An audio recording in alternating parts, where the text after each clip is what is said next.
Hello everyone, সবাইকে সোনামণি learning সেন্টারে স্বাগত।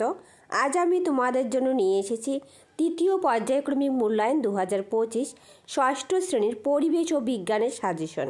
এখানে যে প্রশ্নগুলো রাখা রয়েছে প্রত্যেকটা প্রশ্ন খুবই ইম্পর্টেন্ট। তোমরা ভিডিওটা স্কিপ না করে প্রথম থেকে শেষ পর্যন্ত অবশ্যই দেখবে। দেখো, প্রথমেই দেওয়া আছে সিলেবাস। তোমাদের এই পরীক্ষায় কি কি থাকবে সিলেবাস থেকে সেটা একবার দেখে নাও। থাকবে হচ্ছে সাধারণ যন্ত্রসমূহ, জীববৈচিত্র্য ও তার শ্রেণীবিভাগ, কতগুলো বিশেষ প্রাণীর বাসস্থান ও আচার আচরণ, বর্জ্য পদার্থ, মৌলিক ও যৌগিক ও মিশ্র পদার্থ, মাপযোগ ও পরিমাপ, বল ও শক্তির প্রাথমিক ধারণা। এই অধ্যায়গুলো থেকে তোমাদের এবারে 70 নম্বরের পরীক্ষা হবে। তোমাদের একটু বেশি করেই পড়তে হবে, তার জন্য তোমাদের খুব ভালো করে পড়াশোনা করতে হবে। তাহলে চলো শুরু করা যাক আজকের পর্বটি, কথা না বাড়িয়ে। দেখো, প্রথমে বলেছে সঠিক উত্তরটি নির্বাচন করে লেখো। 10টা প্রশ্নের উত্তর দিতে বলেছে। একের দাগে বলেছে প্রদত্ত কোন গ্যাসটি নিজে জ্বলে না কিন্তু অন্যকে জ্বলতে সাহায্য করে। সঠিক উত্তরটি হবে অপশন বি, অক্সিজেন। অক্সিজেন নিজে জ্বলতে পারে না কিন্তু অপরকে জ্বলতে সাহায্য করে। পরের প্রশ্ন 2-এর দাগ, একটি লব্ধ রাশি হলো। সঠিক উত্তরটি হবে অপশন সি, ঘনত্ব। ঘনত্ব একটি লব্ধ রাশি, আর দৈর্ঘ্য, ভর এগুলো কি মৌলিক রাশি। পরের প্রশ্ন 3-এর দাগ, প্রদত্ত কোনটি চৌম্বক পদার্থ নয়। সঠিক উত্তরটি হবে অপশন বি, সোনা। সোনা একটি চৌম্বক পদার্থ নয়, কারণ সোনা চৌম্বক পদার্থ দ্বারা আকৃষ্ট হয় না, অর্থাৎ আকর্ষণ করে না, যার জন্য এখানে সোনা চৌম্বক পদার্থ হবে না। নিকেল, কোবাল্ট এগুলো কিন্তু চৌম্বক পদার্থ। চলো পরের প্রশ্ন 4-এর দাগ, প্রদত্ত কোন উদ্ভিদের মূল, কাণ্ড, পাতা থাকে না। সঠিক উত্তরটি হবে অপশন সি, শ্যাওলা। পরের প্রশ্ন 5-এর দাগ, ঢেঁকি শাক এক প্রকার। সঠিক উত্তরটি হবে অপশন সি, ফান জাতীয় উদ্ভিদ। পরের প্রশ্ন 6-এর দাগ, প্রদত্ত কোন প্রাণী সরাসরি বাচ্চা প্রসব করে। সঠিক উত্তরটি হবে অপশন সি, চন্দ্রবোড়া। চন্দ্রবোড়া সাপ কী করে? সরাসরি বাচ্চা প্রসব করে। পরের প্রশ্ন 7-এর দাগ, তিমির চামড়ার নিচে অবস্থিত পুরু চর্বির স্তর হলো। সঠিক উত্তরটি হবে অপশন সি, ব্লাবার। এখানে বানানটা একটু মিস্টেক ছিল, আমি ঠিক করে দিয়েছি, তোমরা ব্লাবার লিখবে, কেমন? পরের প্রশ্ন 8-এর দাগ, চাষের জমি থেকে পাওয়া বর্জ্য হলো। সঠিক উত্তরটি হবে ডিডিটি। পরের প্রশ্ন 9-এর দাগ, শামুক, ঝিনুক প্রভৃতি প্রাণীর চলাফেরার জন্য থাকে। সঠিক উত্তরটি হবে অপশনে মাংস পথ। চলো নেক্সট প্রশ্ন। পরের প্রশ্ন 10-এর দাগ, এসআইতে বলের একক। সঠিক উত্তরটি হবে অপশন বি, নিউটন। আর যদি বলতো সিজিএসতে বলের একক কি, তাহলে হবে ডাইন। সিজিএসে হবে ডাইন আর এসআইতে হবে নিউটন। পরের প্রশ্ন 11-এর দাগ, কোন শ্রেণীর লিভারে বল ও বাধার মাঝখানে আলম্ব থাকে। সঠিক উত্তরটি হবে অপশনে প্রথম শ্রেণীর লিভারে। পরের প্রশ্ন 12-এর দাগ, স্বাস্থ্যকেন্দ্র থেকে পাওয়া যায় এমন বর্জ্য হলো। সঠিক উত্তরটি হবে অপশন সি, ইনজেকশনের সিরিজ। ইনজেকশনের সিরিজ হলো কঠিন বর্জ্য পদার্থ, যেগুলো একবার ব্যবহার করলে আর দ্বিতীয়বার ব্যবহার করা যায় না। চলো পরের প্রশ্ন 13-এর দাগ, দীর্ঘদিন মাটিতে পড়ে থাকার পরও যে বর্জ্য পদার্থগুলির কোনো পরিবর্তন হয় না তাকে বলে। সঠিক উত্তরটি হবে অপশন বি, জৈব অভঙ্গুর বর্জ্য পদার্থ। অর্থাৎ তোমরা যদি মাটিতে একটা প্লাস্টিক ফেলে দাও, দেখবে সেই প্লাস্টিকটা কোনোভাবে মাটিতে মিশে যাবে না, যেরকম প্লাস্টিক সেরকমই থাকবে। তাহলে প্লাস্টিক একটা কি? জৈব অভঙ্গুর বর্জ্য পদার্থ। পরের প্রশ্ন 14-এর দাগ, কোন রাশিটি মৌলিক রাশি নয়। সঠিক উত্তরটি হবে অপশন এ, আয়তন। আয়তন, ঘনত্ব এগুলো হচ্ছে লব্ধ রাশি, আর দৈর্ঘ্য, সময়, ভর এগুলো হচ্ছে মৌলিক রাশি, মনে রাখবে। পরের প্রশ্ন 2-এর দাগ, শূন্যস্থান পূরণ করো। 1 নম্বর প্রশ্ন বলেছে হিরে অধাতু হলেও তাপের ড্যাশ। তো উত্তর হবে হিরে অধাতু হলেও তাপের সুপরিবাহী। পরের প্রশ্ন 2-এর দাগ, ফিল্টার করার পর প্রাপ্ত তরলকে বলা হয় ড্যাশ। উত্তর হবে পরিশ্রুত। পরের প্রশ্ন 3-এর দাগ, মেরুদণ্ডী প্রাণীদের দেহের মাঝ বরাবর ভ্রূণ অবস্থায় থাকে ড্যাশ। উত্তর হবে নোটোকর্ড। নোটোকর্ড নামে একটি দণ্ড থাকে। পরের প্রশ্ন 4-এর দাগ, আলোর তীব্রতার একক হলো। সঠিক উত্তর হবে ক্যান্ডেলা। তাহলে আলোর তীব্রতার এককের নাম কি? ক্যান্ডেলা। পরের প্রশ্ন 5-এর দাগ, ভূমি ও নততলের মাঝের কোণ যত ছোট হবে নত তলের সুবিধা তত ড্যাশ হবে, তো উত্তর হবে বেশি হবে। পরের প্রশ্ন দেখো 6 দাগ, মেরুদণ্ডী প্রাণীদের দেহের মাঝ বরাবর, এই প্রশ্নটা আগে একবার হয়ে গেল, রিপিট হয়েছে। এরপর দেখো 3 দাগ, নিচের প্রশ্নগুলির সংক্ষিপ্ত উত্তর দাও। 1 নম্বর করে থাকবে। 1 দাগে বলেছে ফসফরাস পেন্টাক্লোরাইডের সংকেতে লেখো, তো উত্তর হবে ফসফরাস পেন্টাক্লোরাইডের সংকেত হলো PCl5। পরের প্রশ্ন 2 দাগ, একটি মিশ্র ধাতুর উদাহরণ দাও, উত্তর হবে ব্রোঞ্জ। ব্রোঞ্জে কি থাকে? ব্রোঞ্জে থাকে তামা এবং টিন, এই জন্য এই দুটো ধাতুর মিশ্র হচ্ছে ব্রোঞ্জ। পরের প্রশ্ন 3 দাগ, যান্ত্রিক শক্তি তাপ শক্তিতে রূপান্তরের একটি উদাহরণ দাও। দেখো উত্তর, দুটি হাতের তালু পরস্পর ঘষলে যান্ত্রিক শক্তি তাপ শক্তিতে রূপান্তরিত হয় এবং হাত গরম হয়ে ওঠে। এছাড়াও তোমরা অন্য উদাহরণ দিতে পারো, যেমন ইলেকট্রিক হিটার, একটা যন্ত্র, সেটাকে হিট করলে কি হবে? তাপ উৎপন্ন হবে। সেই হিসেবে তোমরা এই উদাহরণগুলো দিতে পারো। ঠিক আছে, চলো পরের প্রশ্ন। পরের প্রশ্ন 4 দাগ, ছোলা বীজে বীজপত্রের সংখ্যা কত? উত্তর হবে 2টি। পরের প্রশ্ন 5 দাগ, একটি জটিল যন্ত্রের নাম লেখো, উত্তর হবে সাইকেল।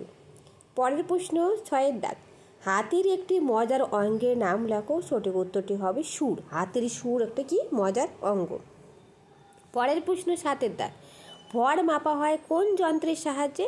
উত্তর হবে সাধারণ তুলা যন্ত্রের সাহায্যে ভর মাপা হয়। ঠিক আছে, চলো পরের প্রশ্ন। এরপর দেখো 8 দাগ, স্ত্রী অ্যানোফিলিস মশা কোন রোগের জীবাণু বহন করে? উত্তর হবে ম্যালেরিয়া রোগের জীবাণু বহন করে। পরের প্রশ্ন 9 দাগ, স্বাস্থ্যকেন্দ্র থেকে পাওয়া যায় এমন 2টি বর্জ্য পদার্থের নাম লেখো। উত্তর হবে ইঞ্জেকশনের সিরিঞ্জ এবং সেলাইনের বোতল। এই প্রশ্নটা আমি সঠিক উত্তর নির্বাচনেও রেখেছিলাম, এখানেও রেখেছি, খুবই ইম্পর্টেন্ট প্রশ্ন। পরের প্রশ্ন 10 দাগ, উদ্ভিদের বৃদ্ধি পরিমাপ করার যন্ত্রের নাম কি? উত্তর হবে অক্সানোমিটার। অক্সানোমিটার যন্ত্রের সাহায্যে উদ্ভিদের বৃদ্ধি পরিমাপ করা হয়। পরের প্রশ্ন 11 দাগ, কাজ করার জন্য আমরা শক্তি পাই কি থেকে? উত্তর হবে খাদ্য থেকে। খাদ্য থেকে আমরা কি পাই? শক্তি পাই, অর্থাৎ এনার্জি পাই। পরের প্রশ্ন 12 দাগ, বাদুড় কোন পর্বের প্রাণী? উত্তর বাদুড় স্তন্যপায়ী প্রাণী। পরের প্রশ্ন 13 দাগ, একটি অনবীকরণযোগ্য শক্তির নাম লেখো। উত্তর হবে কয়লা। আর নবীকরণযোগ্য যদি শক্তি বলে তাহলে কি হবে? তাহলে হবে সূর্য বা সৌরশক্তি। পরের প্রশ্ন 14 দাগ, কোন বলের জন্য যন্ত্রের কর্মদক্ষতা হ্রাস পায়? উত্তর হবে ঘর্ষণ বল। ঘর্ষণ বলের জন্য কি হয়?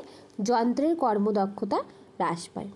তার সাথে বলে রাখি, যদি তোমাদের ভিডিওটা ভালো লেগে থাকে প্লিজ একটা লাইক, শেয়ার অ্যান্ড কমেন্ট করবে, আর যারা নতুন সাবস্ক্রাইব করে পাশে থাকবে।